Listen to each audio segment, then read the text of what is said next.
Greetings friends, this is Kin. In this video, I will be discussing the process of maxing the stats of your characters.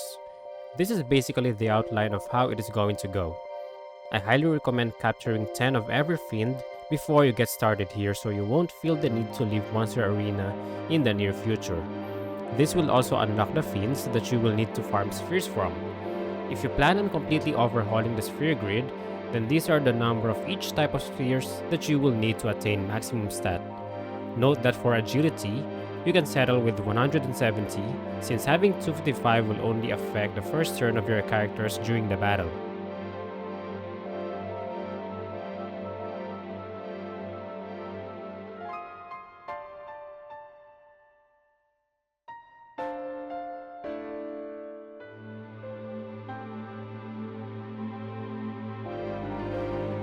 I also recommend at least getting done with Waka's and Tidus' own sphere grid sections, as you will mostly be using them for farming.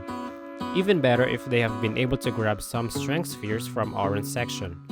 If you have spare strength spheres that you have gotten from the pilgrimage, then that is even better. This is also in line with my recommendation of capturing monsters first, as by doing so, you will also be gaining AP for your characters. As you can see, we will start off with fighting One Eye. This fiend will drop equipment with triple AP as an ability with 2 free slots.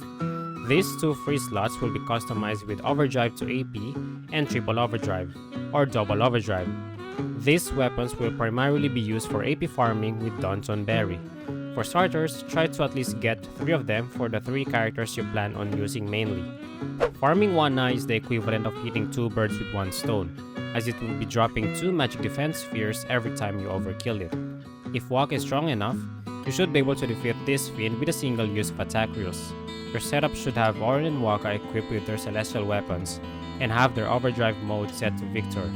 This way, you will only need Auron to use Entrust to Waka to fully charge his overdrive and use attack reels every time you fight it. If you are unable to defeat it with 1 attack reels, then I suggest activating more strength nodes with him, which can be made faster by Tonberry AP Farming. Please refer to that section in this guide. The next stat that we will max out is Strength. To get Strength Spheres, you will need to defeat Juggernaut under Species Conquest. Its attack pattern is similar with other dual horns. The majority of its attacks will only kill 1 character, which shouldn't be a problem. It also retains the charging mechanic, which is basically a warning that it will use Fireball next. You can counter this by bringing Yuna in and using Null Blaze. Note that it may take a long time to defeat Juggernaut at first, but as you get more strength spheres, it will become faster and faster. Your general strategy will involve Auron or Riku, and have them use Banishing Blade or Frag Grenade respectively.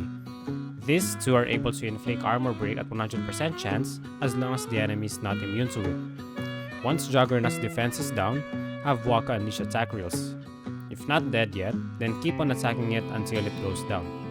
Every time you finish a battle, activate these spheres with the main characters that you are using so that you will deal more damage the more you defeat it. Now for the next stat, it is really up to you, but for the sake of discussion, we will be tackling defense spheres. This can be obtained as a common drop from Tanket. Now that Waka has his strength stat maxed, each hit of attack reels will deal 99,999 damage. Your strategy will involve Auron again with his celestial weapon. Due to its built-in first strike ability, he is guaranteed to move first. Use guard or sentinel so Auron will take the hit. With Waka's overdrive mode set to Comrade, you should be ready to use attack reels again. A single use of this overdrive is enough to bring Tanket down at 255 strength. Agility spheres can be obtained as a drop from Fenrir under Species Conquest.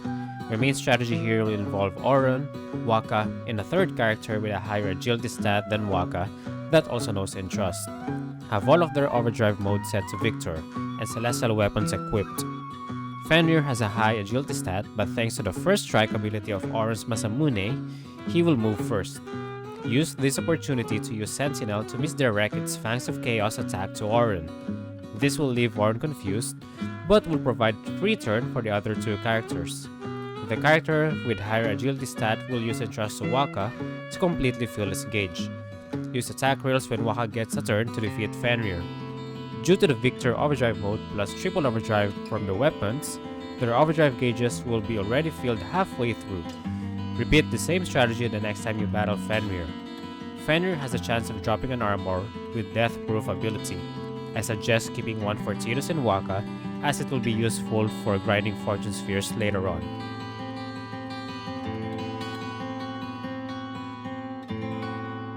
The next stat that we will cover is Magic. You can farm Magic Spheres from Jumboflan, but it can be quite grindy because of this fiend's immunity from physical attacks. It can still be damaged by physical overdrives, but nevertheless you won't be able to deal much damage because of its 255 defense. For this fight, we will be utilizing Anima. To quickly increase Anima's stats, have Yuna activate the majority of spheres you have already farmed, such as Strength, Defense, Magic Defense, and Agility. The most important one is Magic Defense, as Anima will need it to survive black magics from Jumboflan. You will also need to teach Anima Haste, Reflect, Slow, and Dispel. Beginning the fight against Jumboflan, cast Haste on Anima. Jumboflan is vulnerable to Slow, but it has Auto Reflect on. To bypass it, cast Reflect on Anima herself, then Slow on herself as well. This will bounce off Slow to Jumboflan, unable to deflect it back to Anima. Once you have done this setup, just keep using Pain until it's dead. Pain should be dealing more than 80,000 damage per attack. It will start casting Regen near death. If that happens, use Dispel, then go back to using Pain. Farming Magic Spheres can take a while, but you don't have to focus on it too much once you have done the necessary setups. So I recommend doing this while watching something else or just listening to music. For the next stat, you will have to decide whether you are willing to max the luck stat or maxing both evasion and accuracy. The former takes more time, as you won't be able to easily get 40 Fortune Spheres from Kodos. You will have to repeatedly fight Earth Eater for Fortune Spheres. Increasing the luck stat has an added effect of increasing the rate of critical hits, which affects normal attacks and some overdrive attacks like Tidus's. Furthermore, you are also basically increasing both accuracy and evasion stats at the same time. I only recommend maxing luck if you have a lot of time on your hands or want to see guaranteed critical hits. If not, then around 130 luck will do with 255 accuracy and evasion if you want to see crit damage. Your main source of luck spheres is Greater Sphere, which can be fought under Regional in Monster Arena.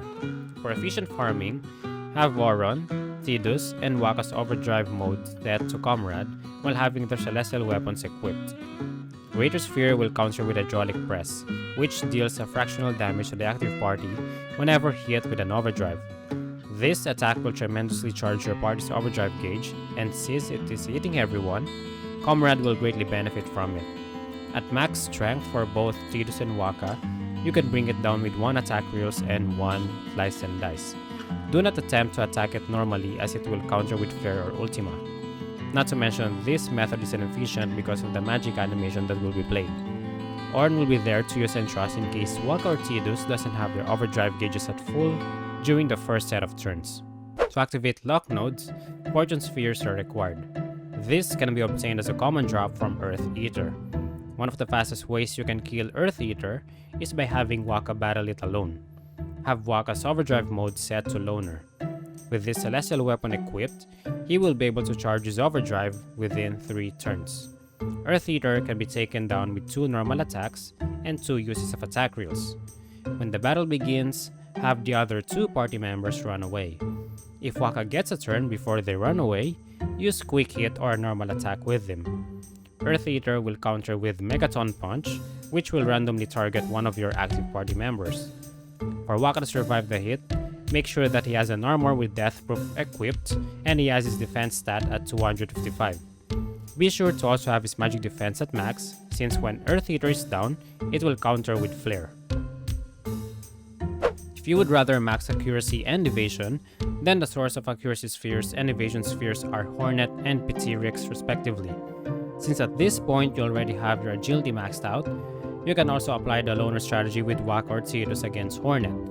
It should go down with a single attack reels or Blitz Ace.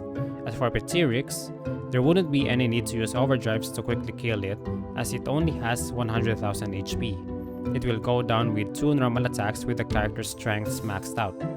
Since you would have already used the accuracy spheres that you have obtained from fighting Hornet before dealing with Ptyrix, then you will have 100% accuracy. Next we have the HP spheres. If you won't bother getting break HP limit for your characters, then you can skip this part. The main source of these spheres is Ironclad under Species Conquest. The fastest way to beat Ironclad is to use Riku, Waka, and Tidus. Purposely keep Riku's HP, defense, evasion, and luck stats low, and have her agility stat higher than Tidus or Waka. As an alternative, you can just equip a weapon with First Strike as her weapon to guarantee that she will move first. For Tidus and Waka, be sure that their strength stats are maxed out. Have Riku's overdrive mode set to Stoic, while the other two set to Comrade. Start the battle with them having full overdrives. Riku gets the first turn. Use her overdrive and mix 2 ability spheres. This will result to 2 frag grenade, and using this will break Ironclad's armor. Ironclad will counterattack, and this should bring her HP down to 0, but it should fully charge everyone else's overdrive gauge. Have both Waka and Tidus unleash attack reels and blitzes. Both of these will deal 99,999 per hit, and will be enough to bring Ironclad down. Since Riku's overdrive gauge is full again, you can continue fighting Ironclad and start with her mix again. After it attacks her, this will recharge both Tidus and Waka's overdrive gauges again. Keep doing this until you have reached the desired amount of HP. It is of utmost importance to keep Riku's HP, defense, evasion, and luck as low as possible here to ensure the overdrive gauge is fully charging. For the MP spheres, Vidatu under Species Conquest is the primary source. Since at this point the majority of their stats have already maxed out, Vidatu will go down with a single normal attack.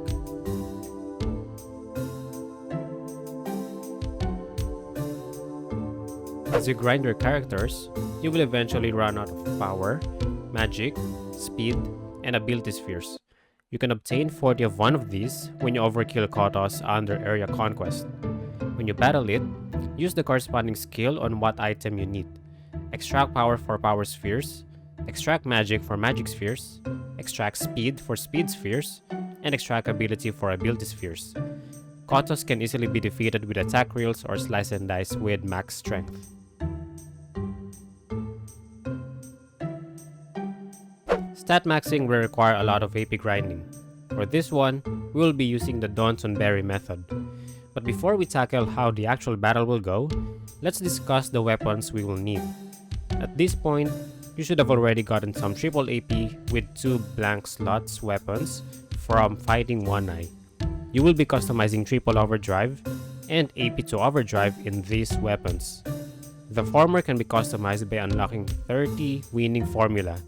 You receive 99 of these from the keeper after unlocking Nestlug. For the latter, you will need 10 Door to Tomorrow. You receive 99 of these after unlocking Catastrophe. If you have already run out of winning formula for triple overdrive, then double overdrive can work as an alternative. This requires 30 underdog secrets. You can get 99 of these by getting every Albert primer in Spira, then talking to Rin on the airship. Have the characters that you will be grinding AP with equip the weapons you just made. Designate one of them as the attacker, preferably someone who has already killed a lot of fiends in the past, usually Auron, Lulu, or Tidus in a normal run. Purposely keep their HP as low as possible too. Have this character's overdrive mode set to Stoic, while the other 2 characters with them will be set to Comrade. When you battle Tonberry, only have the designated attacker attack it. Tonberry will counter with Karma every time it is attacked. Karma's damage depends on how many fiends the character has slayed. The more fiends killed, the higher Karma's damage will be. Every time the attacker is killed, have one of the 2 characters use Phoenix Down or Life as soon as possible. When the attacker gets his or her turn again, attack Tonberry again. Do this as many times as possible until the fiend stops counter-attacking with Karma. Once it happens, flee from the battle. You should notice that by the end of the battle, your active party will get 70 to 99 AP on average, assuming that Tonberry is dealing 70,000 plus damage with Karma.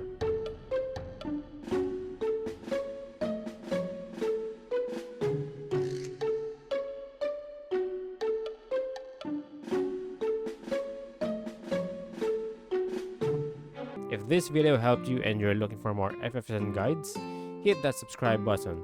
Thanks for watching.